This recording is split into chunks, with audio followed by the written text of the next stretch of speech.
menyangkut terkait dengan jangan sampailah negara kita ini bubar, negara kita itu hancur kan gitu ya. Maka ketika masih ada orang baik, insya Allah lah negara ini tetap akan remboko. Amin. Apalagi ada konsep apa yang disampaikan di Nahdlatul Ulama itu, Indonesia ini kan Darussalam. Kalau di Muhammadiyah itu Darul Ahdi Wassahadah. Nah, Darul Ahdi Wassahadah itu bahwa ini adalah rumah orang yang punya komitmen, rumah orang yang punya perjanjian suci. Artinya kita janji bahwa tidak akan merusak negeri ini, tidak akan membawa porak-poranda negeri ini. Dan wasyahadah, kita pingin anak keturunan kita itu tetap menyaksikan keutuhan negara kesatuan Republik Indonesia. Kemerdekaan hari ini, kalau setiap pemimpin di tingkat nasional maupun di tingkat daerah bisa memposisikan rakyatnya itu seperti anak kandung, memberikan yang terbaik untuk anak-anak mereka, untuk rakyatnya, memberikan contoh dan menjadi teladan yang terbaik, maka rakyat memiliki keteladanan, mendapatkan contoh yang terbaik untuk menjadi rakyat yang baik. Tapi ceritanya akan berbeda kalau yang terjadi sebaliknya.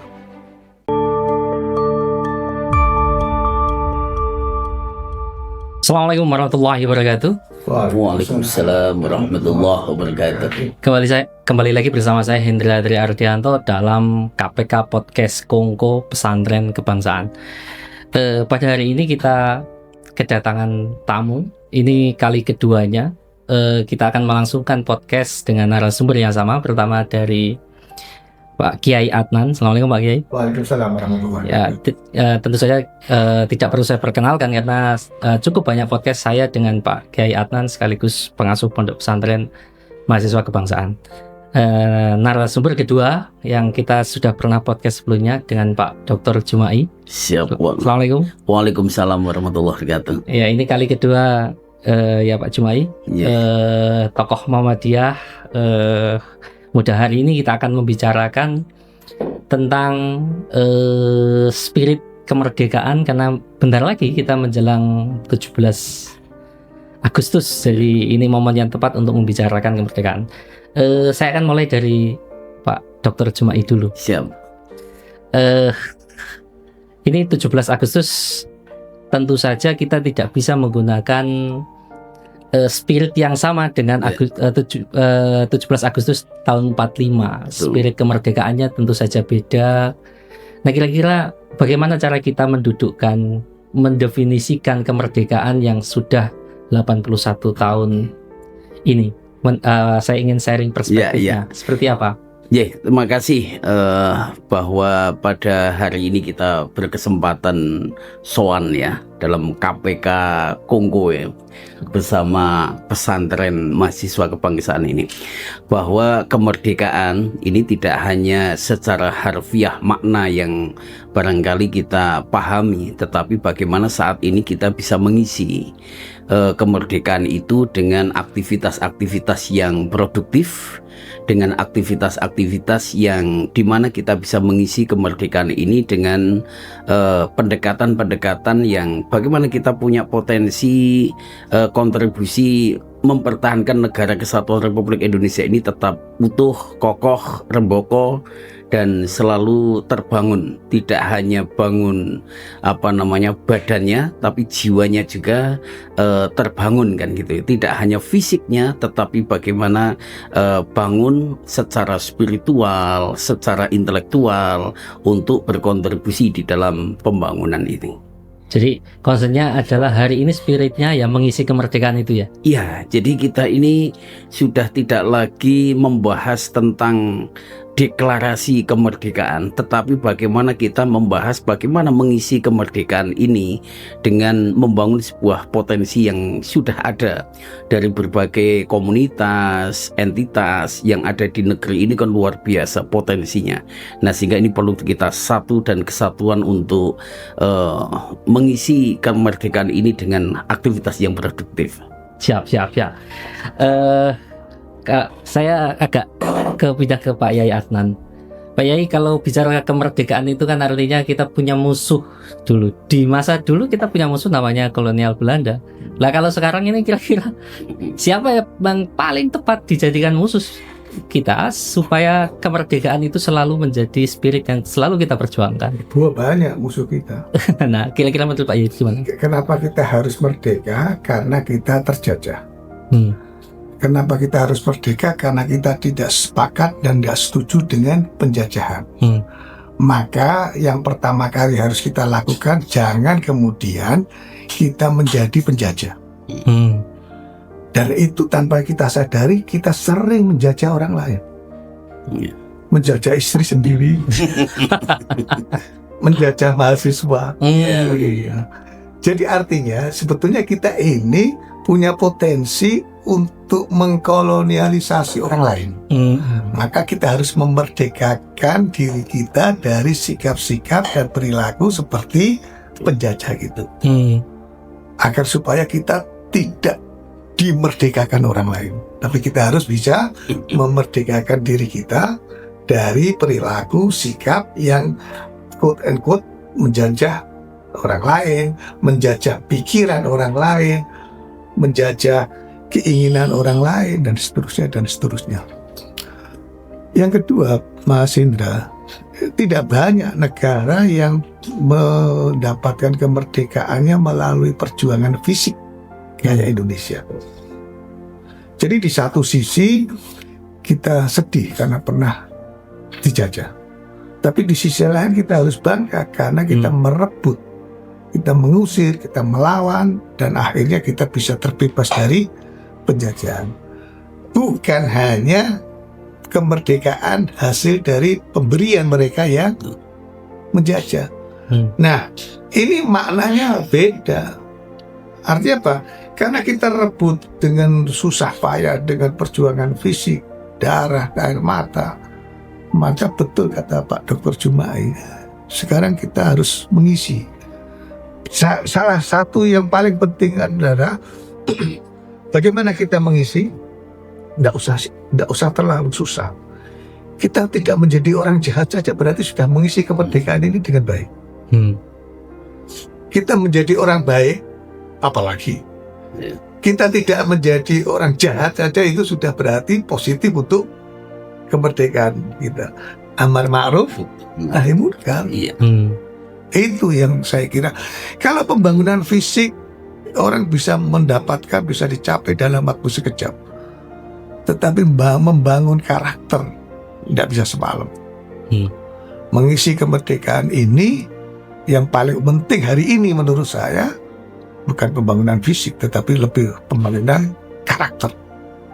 Bagaimana kita tidak meniru secara tidak disadari, sebetulnya kita berperilaku seperti penjajah.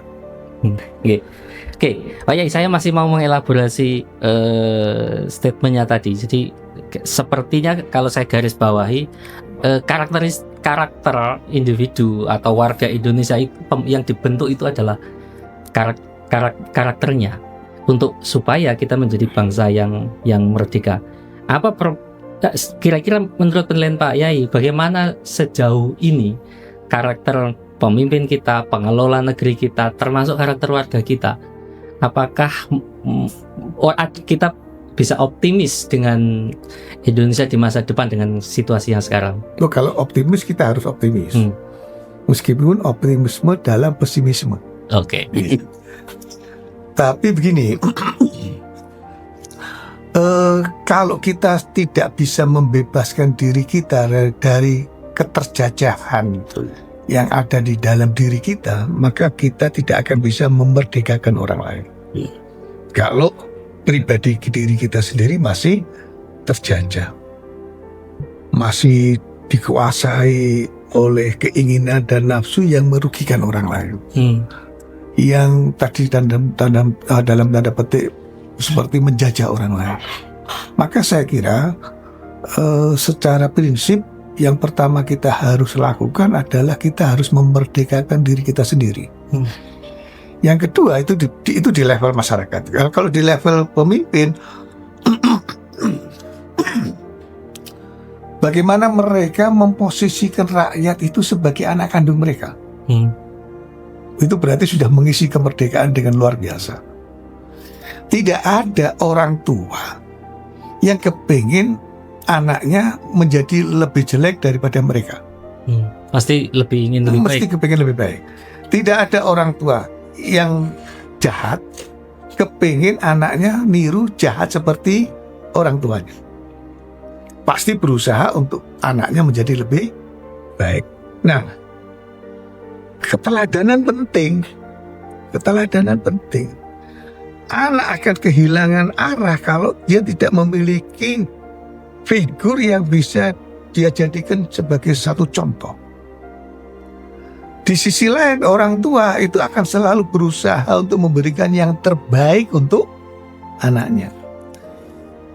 Kemerdekaan hari ini, kalau setiap pemimpin di tingkat nasional maupun di tingkat daerah bisa memposisikan rakyatnya itu seperti anak kandung, memberikan yang terbaik untuk anak-anak mereka, untuk rakyatnya, memberikan contoh dan menjadi teladan yang terbaik, maka rakyat memiliki keteladanan, mendapatkan contoh yang terbaik untuk menjadi rakyat yang baik.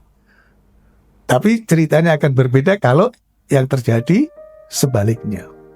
Nah, yang sebaliknya mau saya tanyakan ke Pak Dr. Jumai. Ya.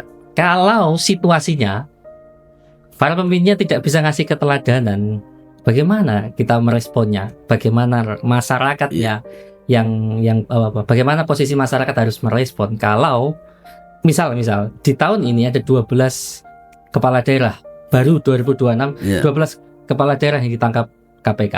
Ini kan artinya ada problem keteladanan di tingkat pemimpinan daerah. Bagaimana posisi masyarakat sebenarnya untuk saling menjaga, tidak hanya dari atas tapi juga dari bawah. Betul. Saya teringat pernyataan Buya Syafi'i ketika itu. Kita ini punya banyak bupati, gubernur se-Indonesia. Artinya penguasa itu banyak. Tetapi kita miskin figur pemimpin. Jadi betapa Indonesia itu yang luar biasa, penduduknya luar biasa banyaknya, tapi mencari figur pemimpin itu sangatlah susah. Karena pemimpin ini harus memiliki jiwa profetik yang ada. Dan walaupun tidak sesempurna Kanjeng Nabi Muhammad, tapi paling tidak itu terinspirasi jiwa kepemimpinan profetik itu penting. Sehingga ketika kita tidak menemukan teladan, paling tidak diri kita ini bisa menciptakan suatu teladan.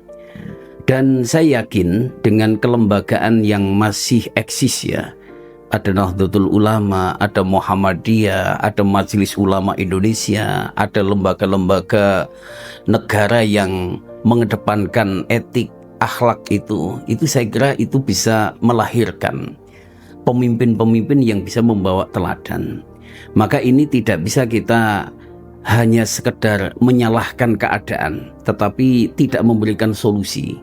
Maka kemerdekaan inilah kita juga, di samping tadi yang disampaikan Pak Yai Adnan tadi, bahwa orang tidak melakukan kejahatan atau tidak berbuat jahat itu sudah bagian daripada implementasi mengisi kemerdekaan. Apalagi dia melakukan sesuatu kebaikan dan melahirkan jiwa-jiwa kepemimpinan itu. Maka kalau saya seringkali komunikasi dengan berbagai komunitas yang ada, betapa lembaga-lembaga ataupun komunitas ataupun ormas ini bagaimana melahirkan jiwa leadership.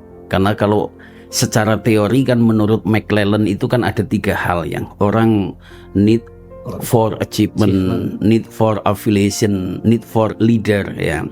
Jadi ada motivasi orang itu untuk sukses, bermotivasi orang itu untuk berafiliasi. Jadi tidak salah ketika ada NU, ada Muhammadiyah, kan orang perlu afiliasi.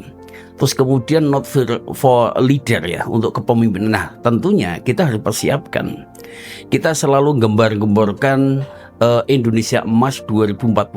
Tapi apa yang dilakukan oleh kelembagaan negara dan ormas-ormas yang ada untuk mempersiapkan itu. Ketika anak-anak saat ini di usia Gen Z itu masih banyak pengangguran, bahkan masuk di angka lebih dari 11 juta. Terus kemudian kenakalan-kenakalan remaja juga masih mendominasi di era saat ini. Sehingga apa harapan di 2045? Tapi bagi kita sebagai orang beragama optimis. Dengan apalagi ada pesantren mahasiswa kebangsaan, bahkan nanti akan ada universitas Republik Indonesia yang berorientasi juga membangun kebangsaan gitu ya. Nah, ini artinya menjadi tanggung jawab kita bersama tadi. Sehingga ketika minim figur kepemimpinan saat ini, banyak orang yang nampaknya soleh, nampaknya solehah, tapi ternyata tertangkap KPK juga melakukan pelanggaran-pelanggaran dan penyimpangan. Nah, inilah perlu kita kebaikan itu tidak hanya sekedar pencitraan, tapi benar-benar lahir dalam hidup dan kehidupan sehingga terimplementasi dalam apapun gitu. Ya. Gitu. Ya. Saya mau menimbali ini sekaligus nanti pertanyaan yang sama juga untuk Pak Yai, tapi untuk Pak Jumai dulu. Kalau kita melihat problem hari ini, problem di mana-mana sebenarnya, tidak hanya di Indonesia, kita punya problem yang agak sedikit lebih kompleks dibanding di masa lalu.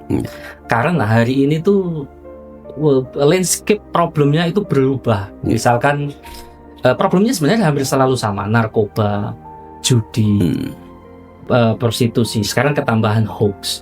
Tapi situasinya menjadi semakin kompleks karena bertaut dengan internet misalnya.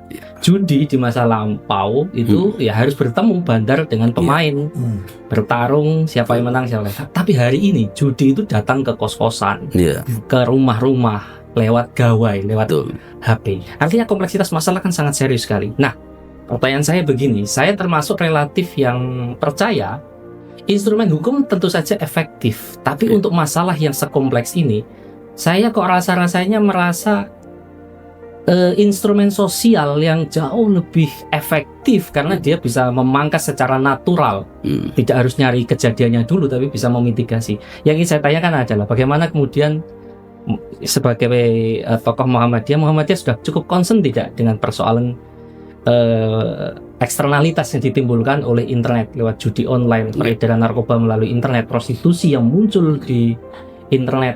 Kira-kira bagaimana melihat? Ya, saya kira gini, kelembagaan Muhammadiyah yang secara ciri khas ya, kita fokus dunia pendidikan, kesehatan, sosial, utamanya adalah dunia pendidikan. Di mana lembaga pendidikan kita ini mulai dari TK sampai perguruan tinggi itu juga mengedepankan ciri khas akhlakul karimah, pendekatan akhlakul karimah, penguatan. Kalau di internal Muhammadiyah ada al-Islam kemuhammadiyahan, kalau di NU ada aswaja, penguatan aswaja. Ini adalah bagian daripada ikhtiar untuk membangun karakter anak-anak kita. Tidak hanya sekedar intelektual yang dibangun, tidak hanya sekedar kompetensi tertentu yang dibangun, tetapi attitude, akhlakul karimah itulah yang dibangun dalam bentuk tanggung jawab. Jadi ternyata anak-anak kita ini tidak bisa dipaksa untuk disiplin sebagaimana dulu kita ngantek dikebuki, pagi-pagi bangun harus disiram air gitu. Sekarang nggak bisa, pola dulu kita terapkan sekarang nggak bisa, nggak jalan. Bahkan anak sekarang lebih mudah memberontak.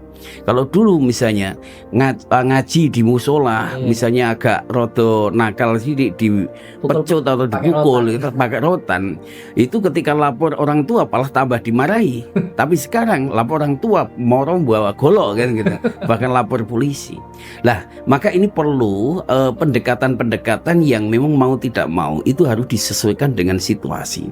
Maka melalui lembaga pendidikan Muhammadiyah, baik itu di tingkat TK sampai perguruan tinggi, itu juga mengedepankan itu saja masih bahasa Jawane keperucutan kan gitu ya.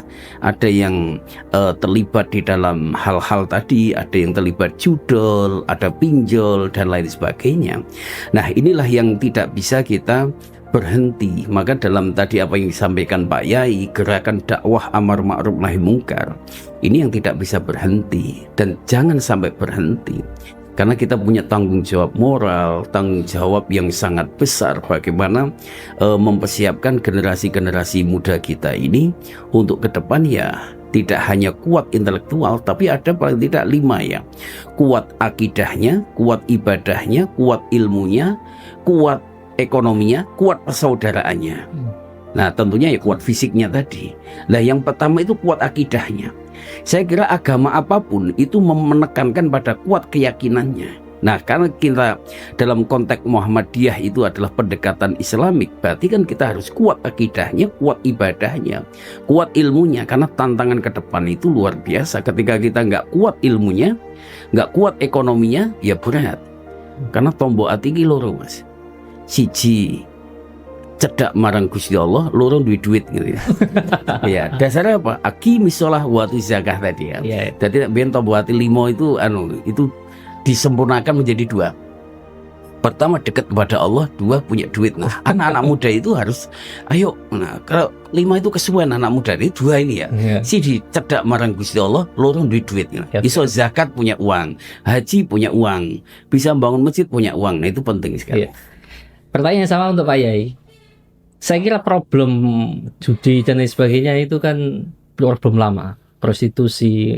Tapi sekarang itu internet itu mengubah landscape. Kiai-kiai NU itu sudah aware enggak dengan situasi ini? Saya tadi siang khutbah Jumat di Masjid Jami Kota Semarang yang ada di Kauman. Oh iya. Tema yang saya angkat itu tantangan mendidik generasi Z bagi orang tua dan pemerintah. Jadi saya ingin menegaskan sebetulnya ini tugas bareng orang tua dan pemerintah. Tidak bisa hanya orang tua, tidak bisa pemerintah. Seberapa kuatnya pemerintah, seberapapun kuatnya orang tua, keluarga mendidik dan membentengi, tetapi kalau regulasinya lemah, bobol, saya mendengar dan saya lihat itu akun-akun teroris sudah banyak yang ditutup. Artinya kan sebetulnya bisa ditutup. Teroris apa judul, Pak? Nah, yang teroris. Oh, yang teroris. Nah, pertanyaan saya, apa susahnya untuk menutup akun judul? Apa susahnya untuk menutup akun yang memperjualbelikan narkoba, prostitusi? Ya, apa susahnya untuk membatasi memproduk handphone yang bisa dipakai oleh anak-anak remaja, pemuda, apalagi anak SD yang tidak bisa membuka link yang negatif. Pastinya kan bisa. Tidak boleh. Artinya kalau anak masih usia SD, tidak boleh pegang handphone misalkan. Selama pemerintah itu bisa tegas memberikan regulasi, itu berarti dia memberikan yang terbaik untuk rakyat. Kenapa? Karena dia ingin melindungi rakyat sebagai anak kandung mereka. Misalkan sementara orang tua menganggap anaknya bukan anak kandung, biar pemerintah yang menganggap anak kandung. Uji coba setahun aja lah. Saya kok yakin optimis akan ada perubahan. So artinya kalau tidak jalan bareng antara keluarga dan pemerintah berat. Betul. Persoalan ini sebenarnya kita pernah bahas Pak Yai di dialog yang berbeda. Hari ini tuh kita punya problem yang sangat serius yang namanya algoritma. Karena basis algoritma itu mereka tidak didesain untuk membedakan salah dan benar atau baik dan buruk. Mereka hanya didesain mana yang menciptakan atensi.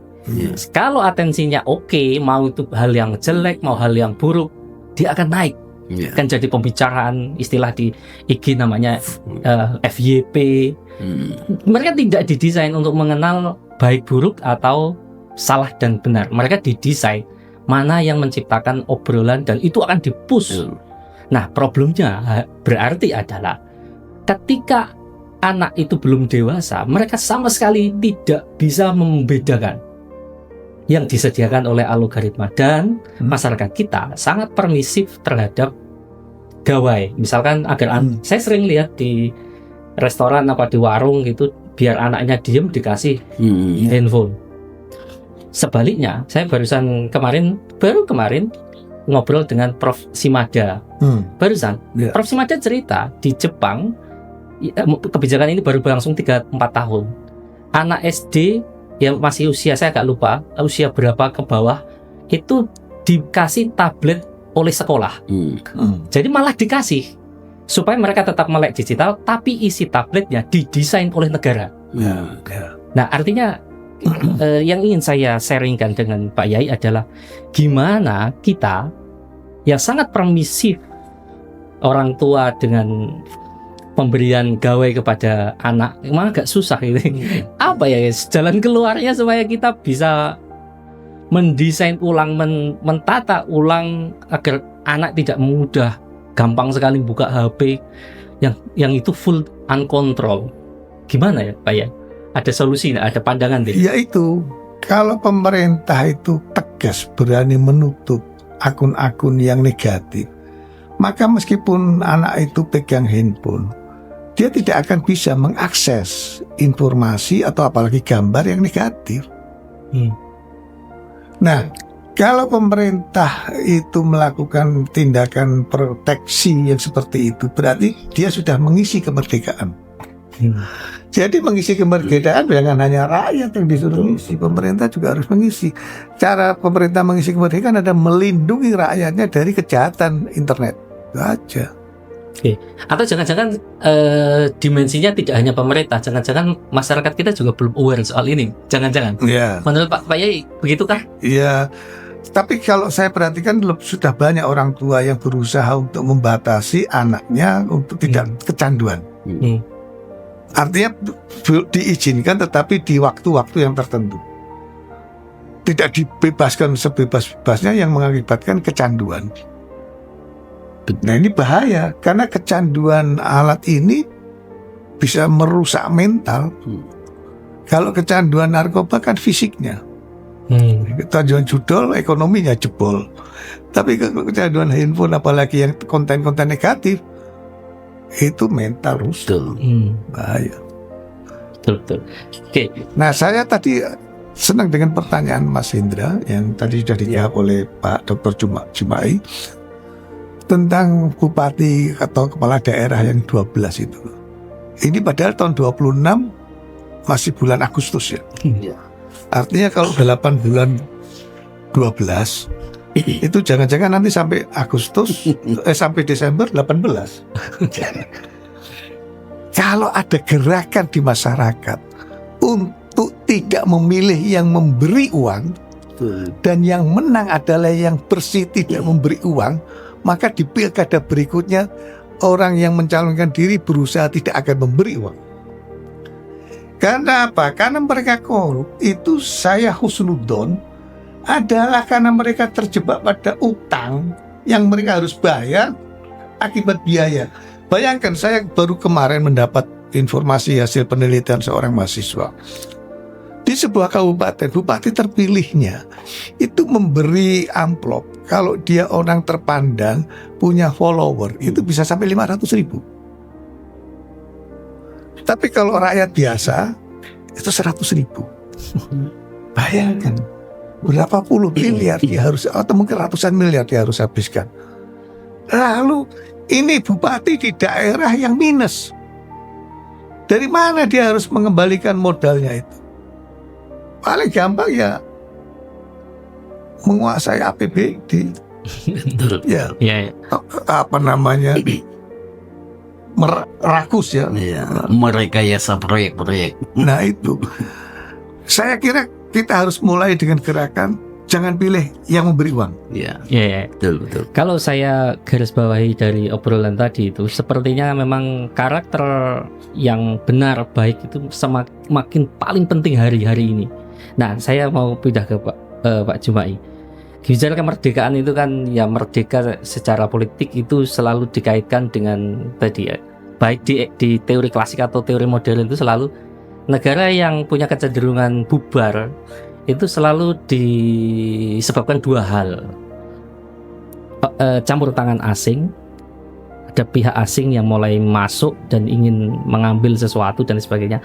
Atau yang kedua, dari sisi internal yang salah urus. Karena tadi diisi oleh orang-orang yang tidak punya karakter pemimpin, yang suka korup, sehingga negara itu memang runtuh secara dari dalam. Nah, menurut Prof. Jumai, ini tantangan dua ini yang kira-kira hari ini cukup signifikan yang mana ini? Kita itu paling bertantang karena obrolan tentang ante-ante asing ini mulai naik lagi. Atau jangan-jangan ini kita itu lagi punya problem di internal yang salah kelola, banyak yang korup, apa-apa diambil. Ini sebenarnya problem yang mana yang paling menantang, mengganggu kemerdekaan kita? Saya teringat sekali ketika membaca, bahkan seringkali menjadi renungan ya, Kanjeng Nabi Muhammad itu kan pernah mengkhawatirkan terhadap umatnya. Jangan sekali-kali umatku terlilit hutang dan kaputangan budi. Maka bahkan ada doa, Allahumma inni na'udzubika minad-dain wa na'udzubika min qahril rizal. Ya Allah, lindungilah hambamu ini dari lilitan hutang dan dari tekanan orang lain. Lah ini tadi nyambung dengan apa yang disampaikan Pak Yai. Banyak pemimpin-pemimpin kita itu yang terlilit hutang untuk kepentingan pilkada dan tekanan bagi orang yang ngutangi. Karena hutang budi tadi. Ya, hutang budi tadi.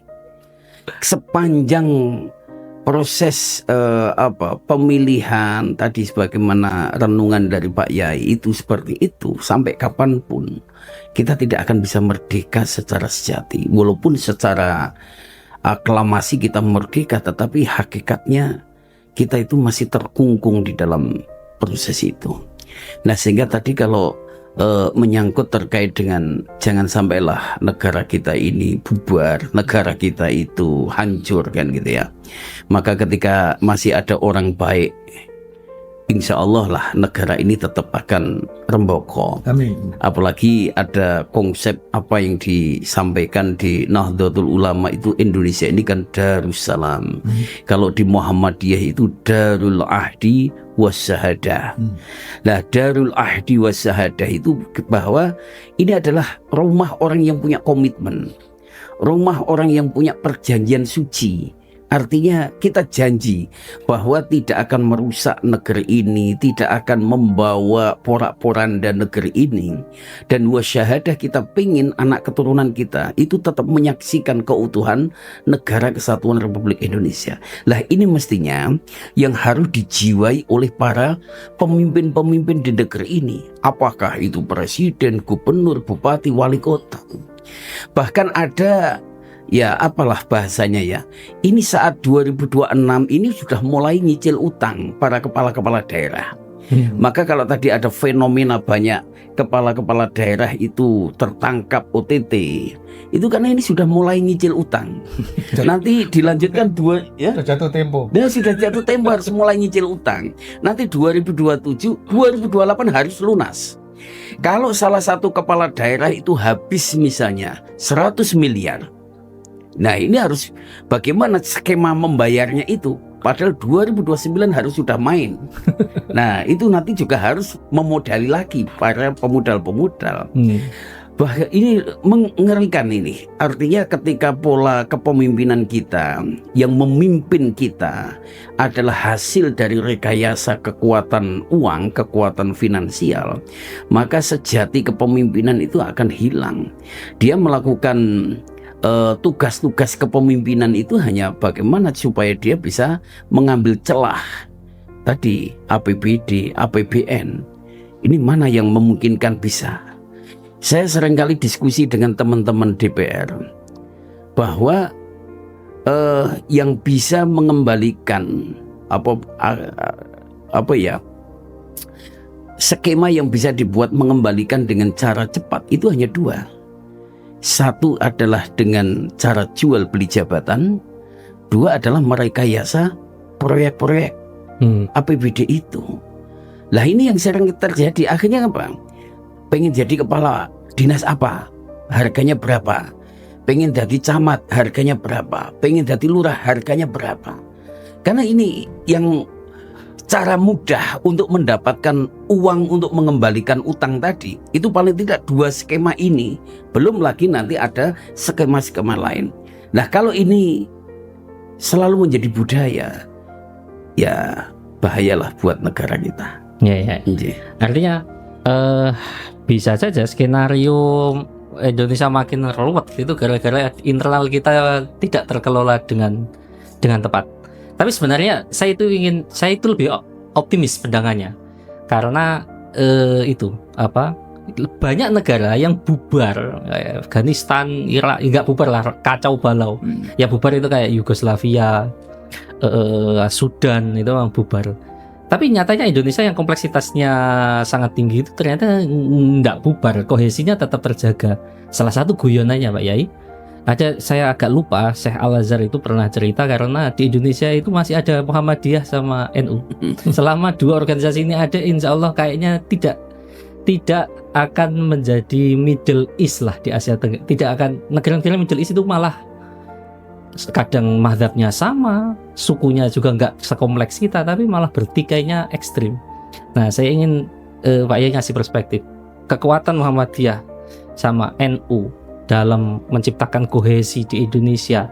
Ini tantangan kedepannya semakin kompleks. Apa kita masih punya peluang untuk tetap membuat kohesi? Mengingat Pak Yai,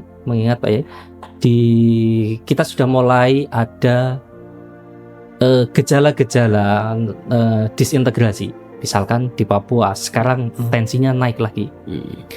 Tahun ini di kunjungan salah satu kementerian di Eropa didemo oleh Republik Maluku Selatan di Eropa. Jadi ada RMS di Eropa. Atau sidangnya PBB kelompok Oseania itu mulai menyuarakan kemerdekaan terhadap Papua. Tidak potensi.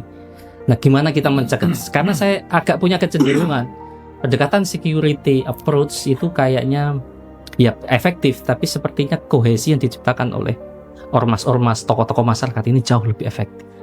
Menurut Pak Yai bagaimana? Dengan potensi jadi mulai muncul simptom-simptom perpecahan hari ini. Saya sebelum menjawab pertanyaan tadi itu, saya ingin cerita ke Pak Dr. Jumai. Allahumma inni a'udzubika min ghalabatid daini wa qahrir rijal, itu selalu dibaca oleh santri mahasiswa kebangsaan setiap ba'da salat subuh. Masya Allah. Salah satu wirid doa yang cukup panjang, ada mungkin setengah jam kita kalau baca waktu itu. Salah satunya mohon agar kita ini terlindungi dari lilitan hutang, apalagi judul, dan penguasaan orang lain atau dikuasai oleh orang lain. Nah, mudah-mudahan Indonesia terhindar dari ghalabatid dain wa qahri al-bilad al-kharij, bisa negara-negara lain, negara-negara asing. Nah, tadi itu Mas Indra, kalau ada orang Mesir, saya perlu konfirmasi, itu ulama Al-Azhar yang mengatakan itu. Saya pastinya agak lupa, itu pernah viral di. Siapapun ya, kalau ada orang asing mengatakan Indonesia bisa selamat karena ada NU dan Muhammadiyah, kenapa kan dia nggak bikin NU dan Muhammadiyah? Iya, kan bisa belajar dari saya untuk NU-nya, bisa belajar dari Pak Dr. Jumai untuk Muhammadiyahnya. Tapi itu juga berbahaya, itu pernyataan itu juga berisiko. Kalau sampai Indonesia bubar, yang disalahkan siapa? Iya, betul. Hati-hati itu. Jadi memang hari ini saya baca berita Afghanistan kuat secara ekonomi karena ada sumber daya alam, dan di mereka negara yang punya sumber daya alam yang dibutuhkan oleh dunia, dan mereka bebas dari pinjaman karena nggak mau berhubungan dengan World Bank, IMF, dan negara-negara besar penyandang hutang. Bebas, kaya sekarang. Hanya mungkin karena sistemnya itu yang masih belum kelihatan atau sengaja tidak ditampakkan. Tapi kalau Sudan itu memang miskin, Yaman, negara-negara miskin. Nah, Indonesia ini karena masih punya sumber daya alam yang cukup berlimpah, maka masih tidak kelihatan miskin. Mas Indra, kalau hari ini sumber daya alam kita habis, langsung besoknya kita miskin. Bahaya. Kalau enggak, jadi kalau kasus Papua memang ada intervensi negara lain. Tapi kalau Indonesia Raya minus Papua, itu ya karena mismanagement negara kita. Lebih karena persoalan internal kita. Kalau kepingin tanya bagaimana cara menyelesaikan Papua, belajarlah dari Gus Dur menangani Papua. Bagaimana itu, Pak? Ya biar yang kepingin menenangkan Papua yang belajar itu. Iya, memang Gus Dur itu memang mengedepankan dialog dalam banyak aspek. Dialog. Aspirasi mereka yang paling mereka inginkan kan mengibarkan bendera Kajora. Diizinkan oleh Gus Dur. Cuma kalau Gus Dur sih saya bayangin, halah cuma bendera. Nah, iya. Yang penting secara fisik mereka masih menjadi bagian dari Indonesia. Ada banyak negara lain yang juga punya bendera lebih dari satu. Iya kan? Tidak ada masalah.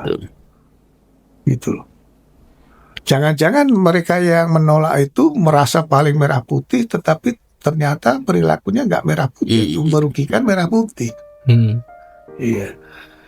Jadi saya sepakat kalau pendekatan keamanan itu yang menjadi makanan empuk negara lain. Nah, makanan empuk negara lain untuk mengangkat isu itu dan sekaligus menjadi ladang untuk menjual senjata kepada para separatis itu. Kamu kan ditembak, ini saya kasih senjata, beli kalau perlu ya, atau ada donatur yang membiayai, lawan dengan senjata lagi. Nah, pendekatan security kalau bersifat preventif, defensif oke. Tapi kalau ofensif lebih banyak merugikan Indonesia. Nah, tiru kayak pendekatan Gus Dur. Tanya saja, kamu kepengen apa? Gitu. Cuma pengen bendera gitu. Nah, pengen bendera, kasih bendera. Kita belikan di Kauman banyak. Bisa pesen. Oke, Dr. Joai, saya masih menyikapi di itu. Saya melihat peran organisasi masyarakat itu sangat signifikan. Jadi kayak bahasanya begini. Di NU itu juga sama, mereka punya dalil yang mirip TNI, NKRI harga mati, tapi menurut saya tone-nya agak beda. NKRI harga mati itu bukan seperti dalam tone teritorial, tapi memang spiritnya ya kita ini satu kesatuan.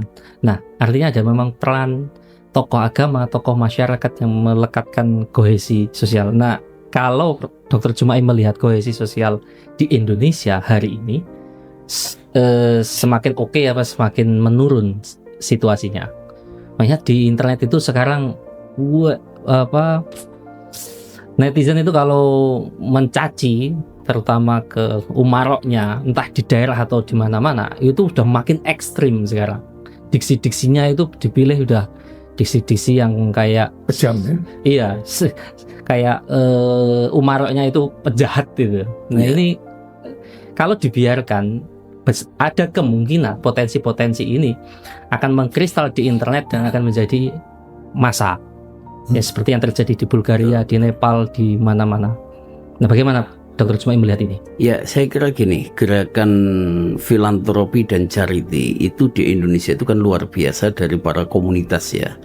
Bahkan grow komunitas di Indonesia itu luar biasa. Bahkan ormas yang ada di Kesbangpol atau Kementerian Dalam Negeri lah yang tingkat nasional itu kan sudah lebih dari 19.000.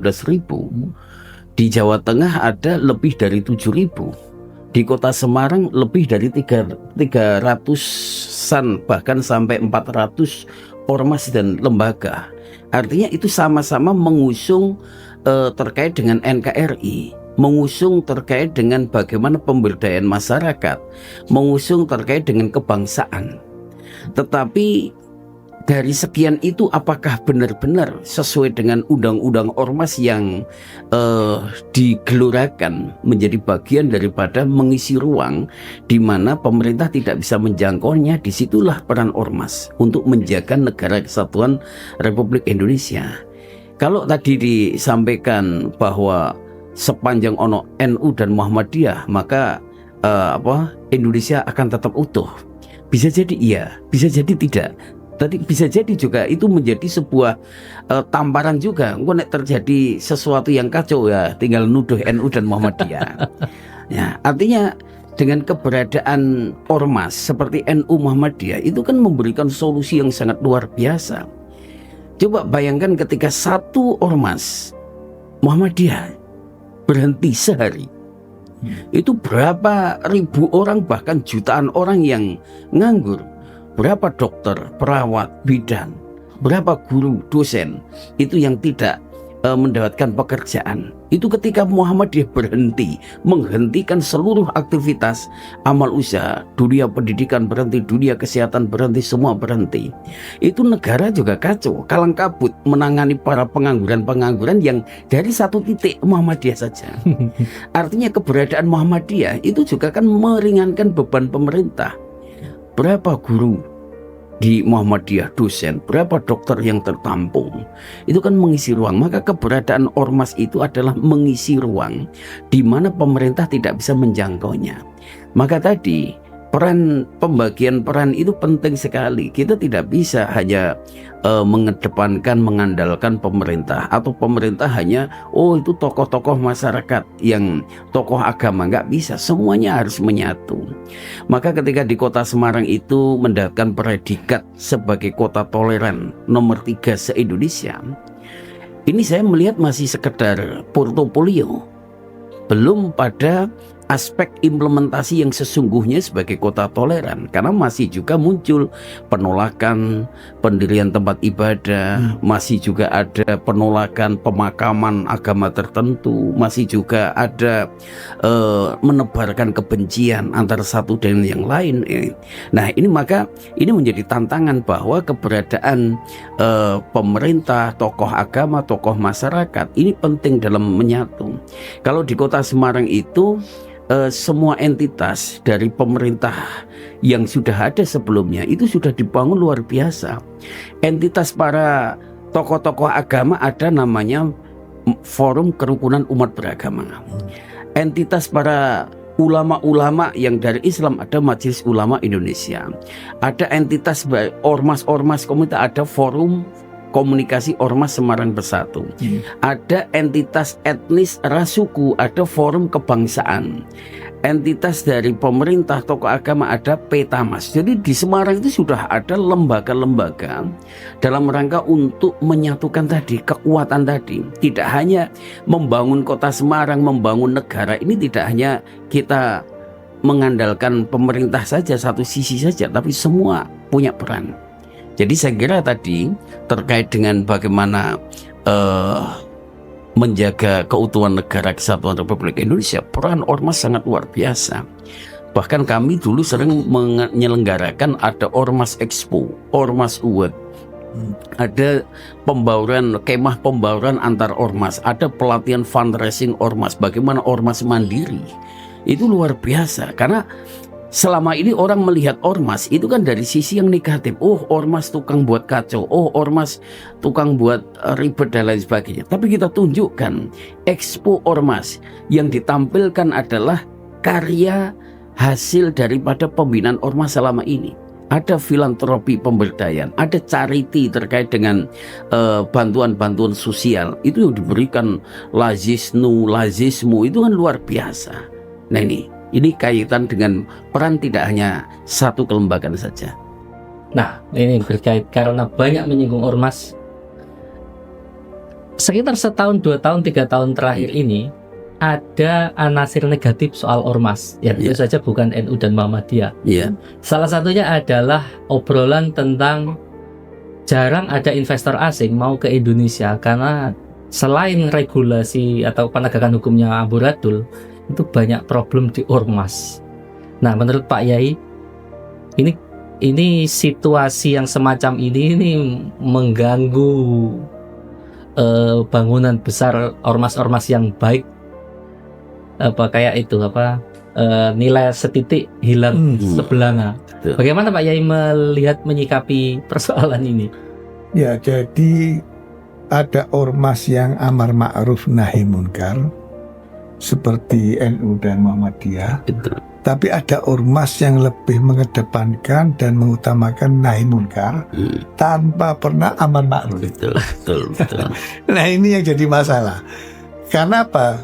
Sebetulnya nahi munkar positif, tetapi cara dia untuk melakukan nahi munkarnya itu yang tidak pas. Karena dengan kekerasan, dengan ancaman, sehingga tidak aneh kalau investor takut tentang keamanan.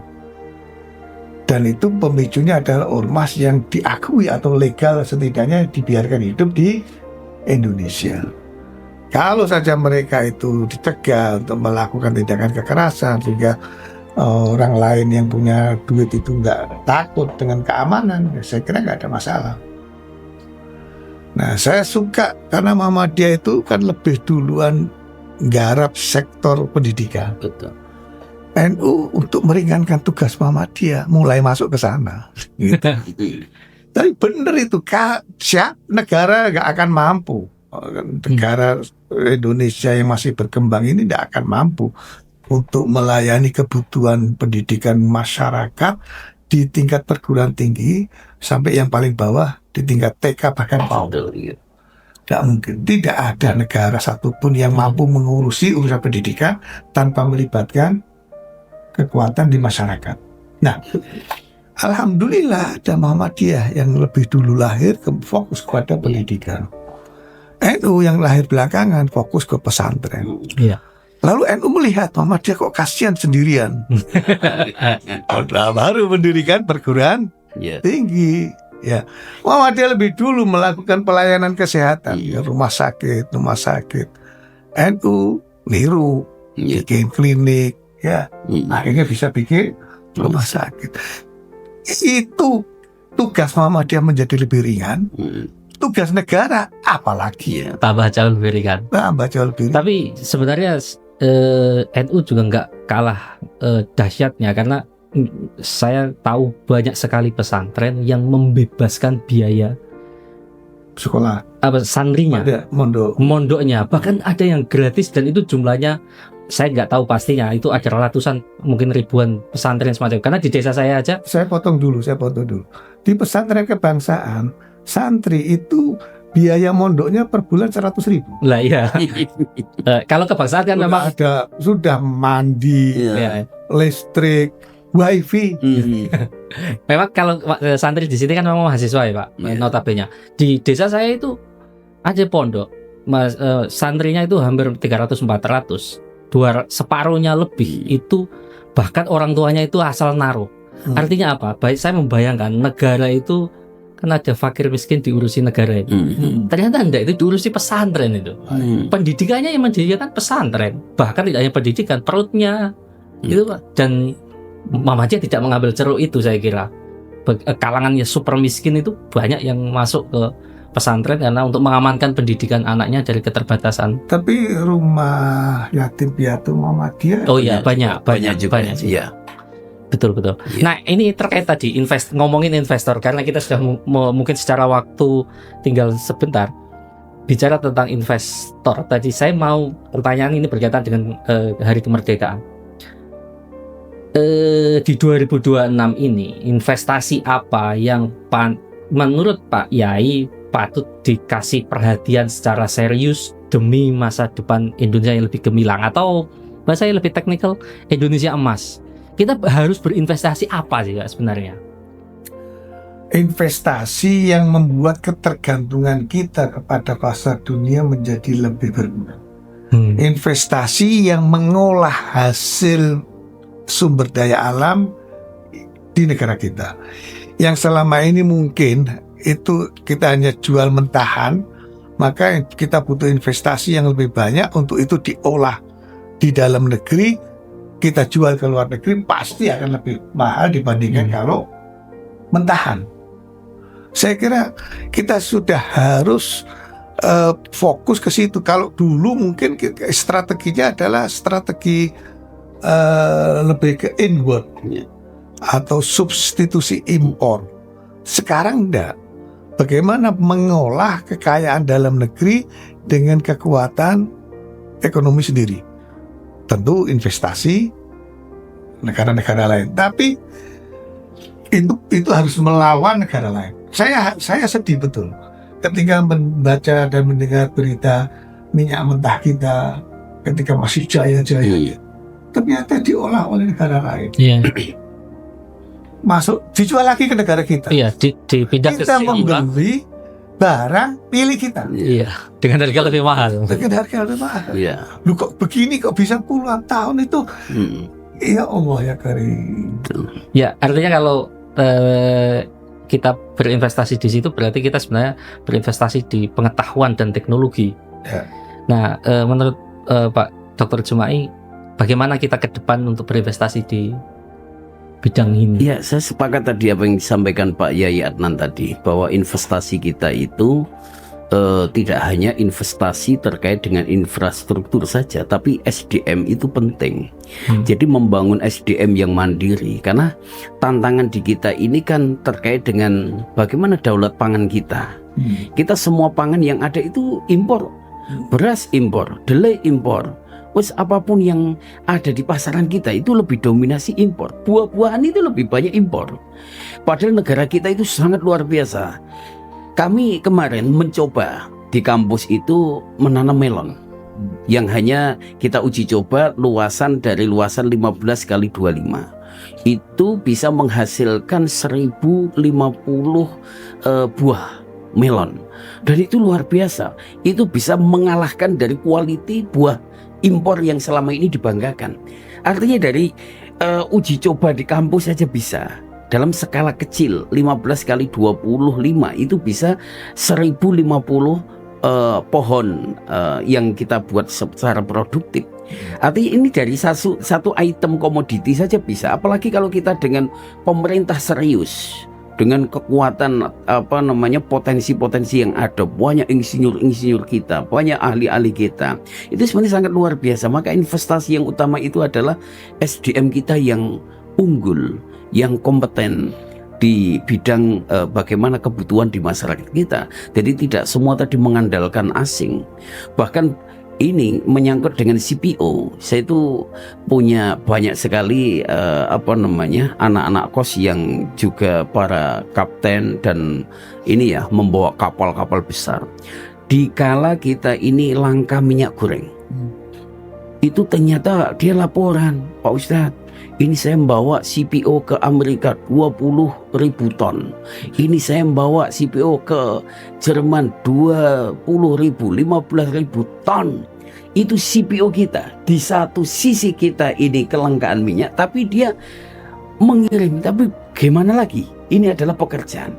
Artinya ini ada mafia-mafia yang memang dia akan pengen mendapatkan keuntungan secara instan tadi. Kalau diolahkan ke Swen, ketika dijual di sana, cepat dapat untung. Nah inilah yang akan menghancurkan negara kita dalam konteks sebenarnya merdeka tapi tidak merdeka, karena kita masih tergantung pada asing. Oke. Ya. Ini untuk terakhir dari Pak Dr. Jumai dulu. Adakah pesan yang paling signifikan terutama untuk generasi muda, karena masa depan Indonesia ini besok pasti teman-teman muda yang akan memikul. Pesan paling signifikan memperingati hari kemerdekaan untuk teman-teman generasi muda apa Pak? Ya, saya kira anak-anak muda harus adaptif.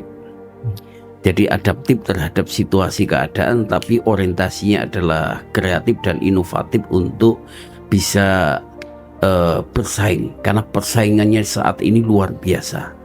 Pengangguran luar biasa. Ada lowongan pekerjaan yang dibutuhkan hanya 20 orang, yang daftar sudah 200.000 orang.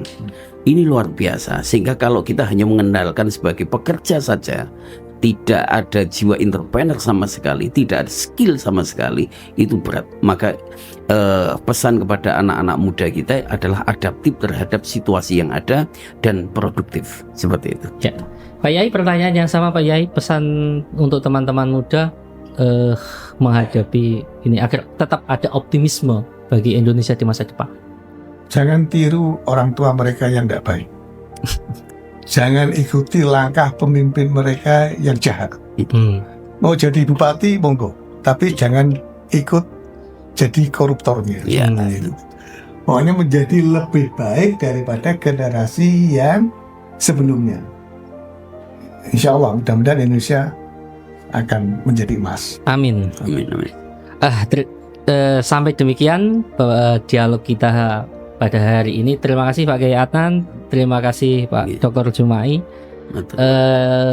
Demikian adalah obrolan di KPK Podcast Kongko Pesantren Kebangsaan. Semoga ada sedikit manfaat yang bisa kita petik dan kita tetap menjaga optimisme di hari kemerdekaan ini. Terima kasih. Salam, saya Hendra Triardianto dari KPK Podcast. Assalamualaikum warahmatullahi wabarakatuh.